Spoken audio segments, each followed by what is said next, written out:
Hey guys, this is Lala Legacy and welcome back to another episode of SeaBed. So let's jump right back in. I've been feeling really sleepy lately. I don't know if it's because I've changed beds, but I seem unable to get proper rest. The hallucinations might be one of the factors exhausting you. I saw Nagasaki hold out her hand, and after a few seconds of staring at it, I handed her the blanket. I'm no longer seeing them. Thanks. Is that so? What are you going to do after this? I have no plans. Nagasaki. Yeah? You once said there existed another world in one's head. Yeah, I did. And Takako is there, isn't she? Nagasaki slightly cocked her head, then nodded. I was thinking about what kind of place it might be, and how Takako lived there. And what conclusion did you come to? The branches in front of the window trembled. Nagasaki gave them a sidelong glance. There seemed to have been a bird there, but it had since flown away. I don't know. Maybe she's seeing the past like I did during your hypnosis. Or maybe she feels as though she's in a dream. Both of those sound closer to a dream, but I believe it's much closer to the real world than you think. You know what it's like? Well, I can make an educated guess at least. Let's start how it differs from reality. First, the passage of time must be quite vague, since you're creating the story from your subconsciousness. No one remembers every little detail that happened during the day. But reality's like that as well, no? Yup. So no one in your world would notice anything strange. And the things you forget are unable to remember simply disappear without a trace. Are there any other differences? The sun rises in the west and sets in the east. Why? Sorry. I made it sound more confusing than I should have. It's because of how your eyes work. Your brain recognizes light as it strikes your retinas at the back of your eyes. However, since it passes through the lens in your eye, your brain actually gets an inverted image that also has the left and right backwards.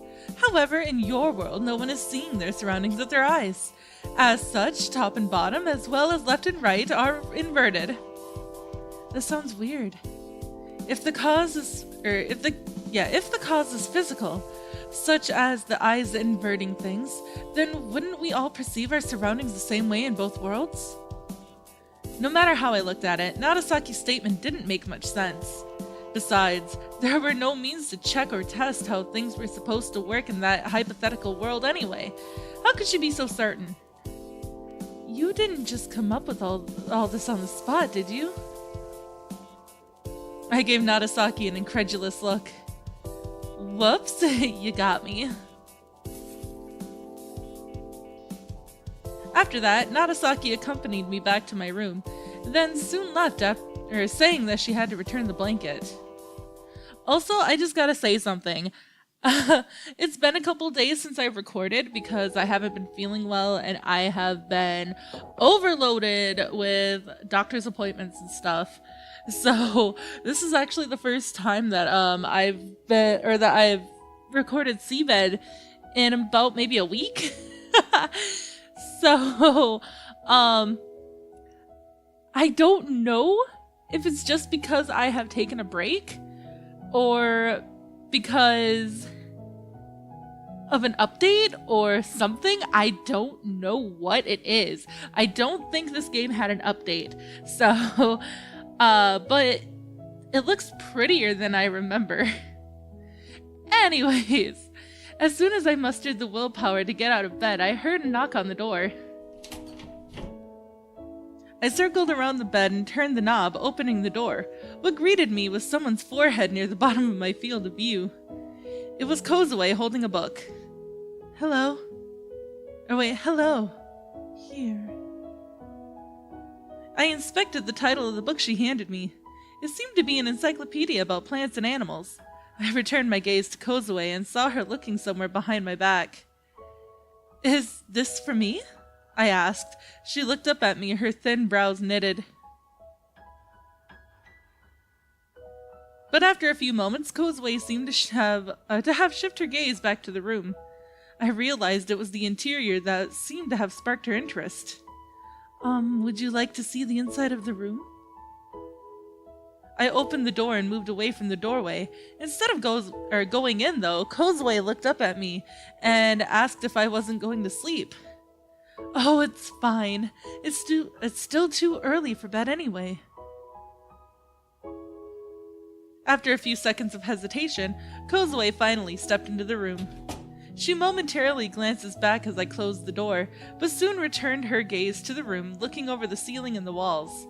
As Kozue moved closer to toward the cabinet, I picked up a cardigan from the dresser's chair and put it over my shoulders. I then sat down in the chair by the window and opened up the book she had brought. Flipping through a few pages, I saw introductions of various plants and animals, all illustrated with large, colorful pictures. The table of contents listed a number of different animal names. Though thick, the book was easy to carry in one hand. I imagined it was designed to allow one to quickly confirm things while out in the wilderness. Do you like old things like this? Not as much as you or Nanae. Why do you ask? Few people ever come to stay here in the middle of nowhere.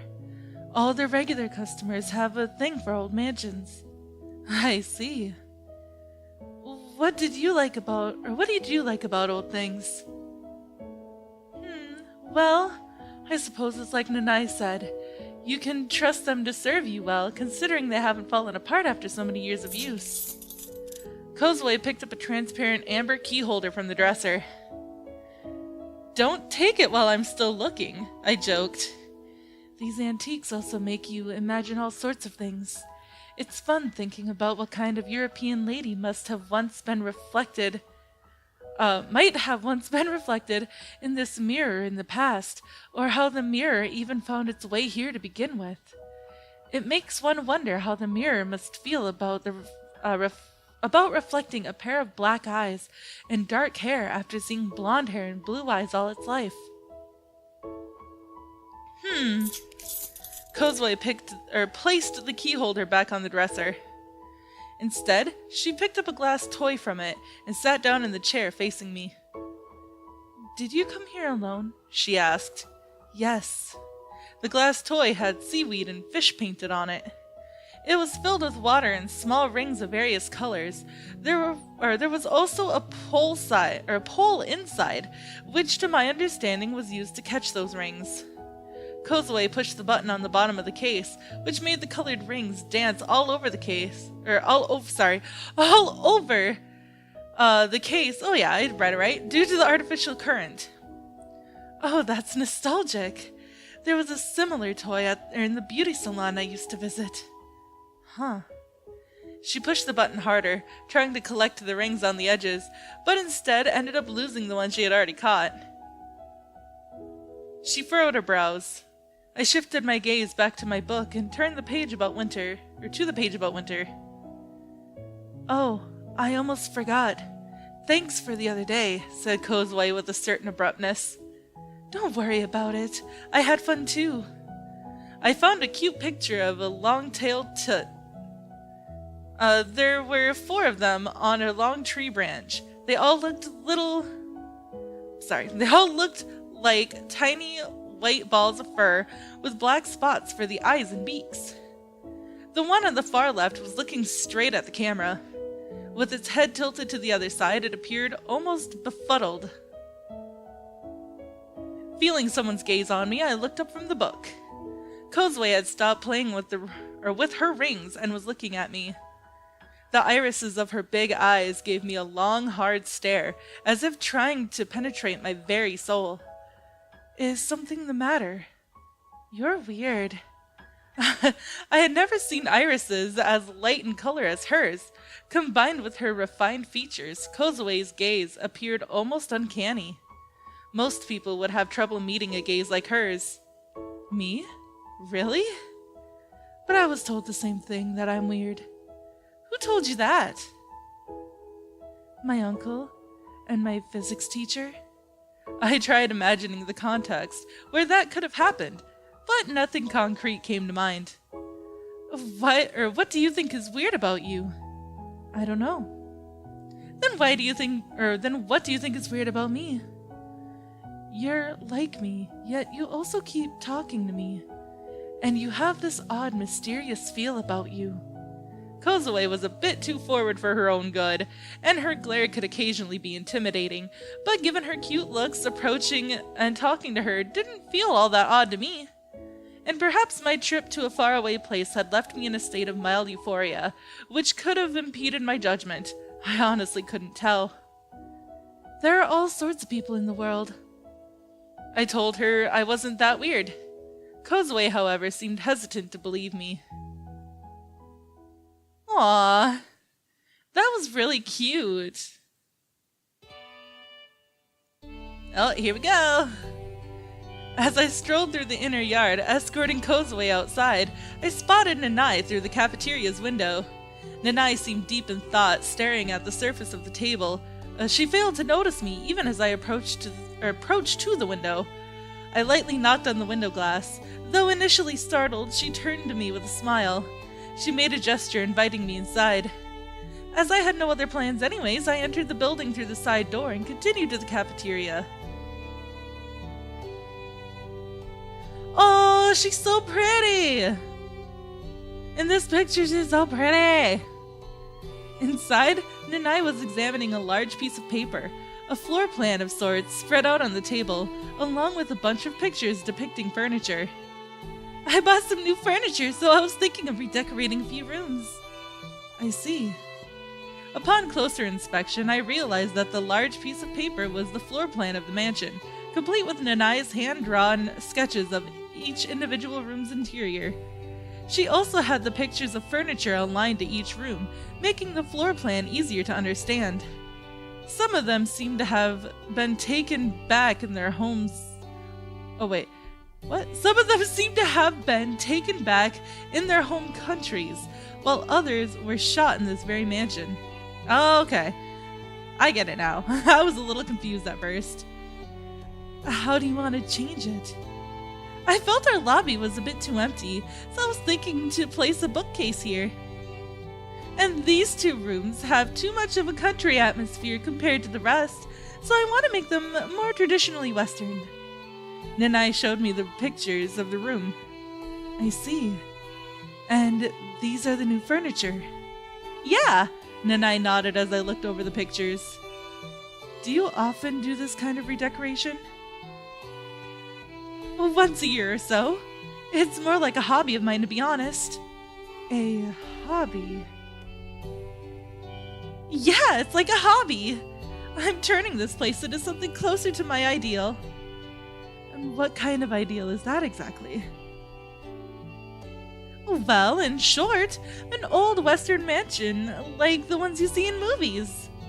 The very first owner of this place was actually a Westerner, and it used to be the exact style I like. Unfortunately, the next owner thought the place felt old and dusty, so he decided to replace all the furniture with more modern stuff.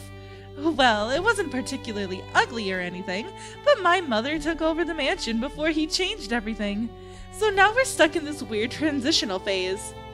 I want to unify the atmosphere to match either the two styles, and if possible, I prefer the original old-fashioned one. I see. I mean, most of our guests are into historical things like that. Why else would they visit a place out here in the middle of nowhere? Nanae returned to her work, rearranging the pictures while mumbling to herself.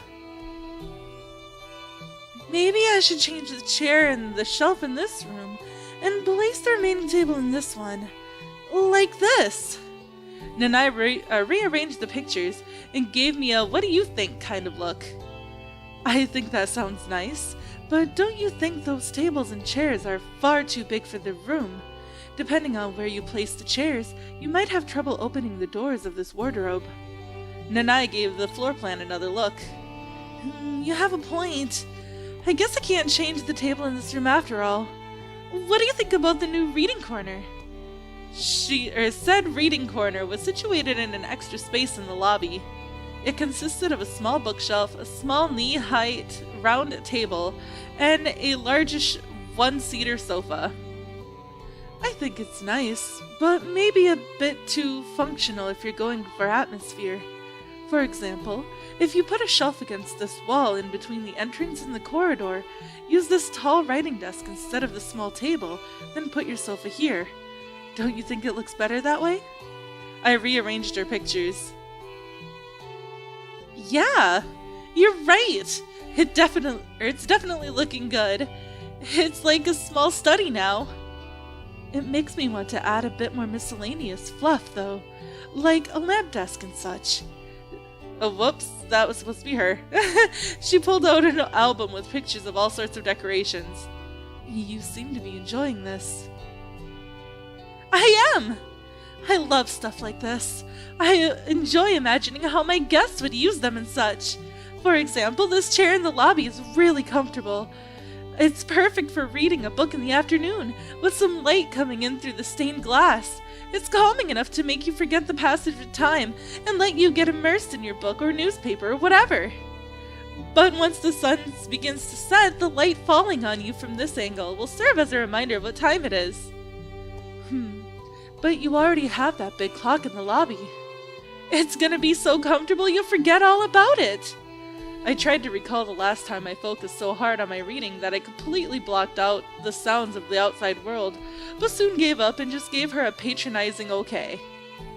I'm serious! Well, I understand what you're trying to say, more or less. Really? She gave me a skeptical look, but her expression soon changed. Oh, that's right! You're a professional as far as design is concerned. I guess you would understand a creative spirit, she added. It wasn't me, but a friend of mine in kindergarten built a waterway in the sandbox to amuse herself. Huh? Nanai knitted her eyebrows and gave me a puzzled look. You dig a bunch of little ditches in the sand like a labyrinth, then use a garden hose to fill them with water. I showed her the size of the ditches with my fingers. The ones who had to pay the water bill were probably weren't too amused. I nodded. Oh wait, no, whoops, that was her. I keep messing it up. You bet. It was a sandbox behind her apartment, and the landlord was fuming when he found out what she was doing. Apparently the park behind her building was also his property, and he was responsible for water bills. Anyway, you can make tunnels, mountains, and lakes in the sand like that.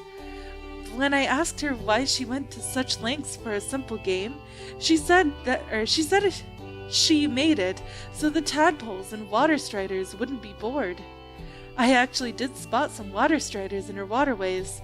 Most of them flew away soon after, but one continued along the waterway, even passing under the tunnel. I think I get the picture, but I'm not sure how I feel about being compared to that. Nanai made a complex expression, smiling with her lips and eyes while also knitting her eyebrows in a display of embarrassment. I suppose so.